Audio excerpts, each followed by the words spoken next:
Staying with that meeting, the three top diplomats from South Korea, Japan, and China vowed to take a leading role in countering Pyongyang's threats. Kwon Soa has the latest from the trilateral talks.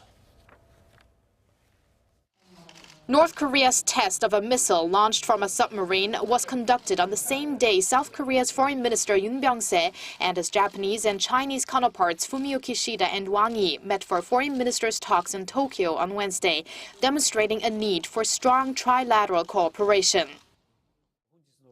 At today's meeting, we agreed to lead the international community's response to North Korea and urge North Korea to both refrain from further provocative actions and comply with the UN Security Council resolutions.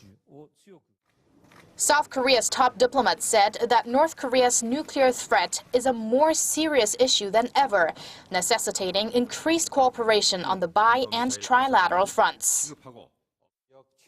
We confirmed our common understanding that we will not tolerate the North's nuclear program, and we will work to prevent further provocative actions and implement the UN Security Council resolutions against North Korea. He had a high praise for Japan and China, both members of the Council, for their commitment to the UN Security Council's latest resolution. China agrees with its counterparts regarding North Korea's missile and nuclear program. China will continue to uphold the denuclearization of North Korea.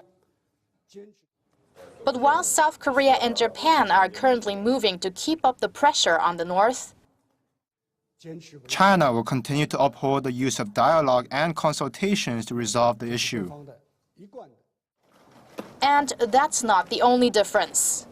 Seoul and Beijing are at loggerheads over the deployment of a U.S. missile defense system to the Korean peninsula. And prior to the trilateral meeting on Wednesday, Minister Wang once again expressed China's opposition to the THAAD system at a one-on-one with Minister Yoon.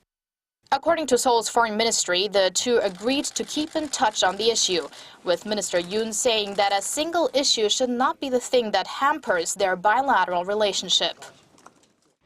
Talks on extending that relationship could take place later in the year, as the three ministers agreed to work toward organizing a summit for their heads of state following a similar meeting in Seoul last year. Kwon Soa, Arirang News.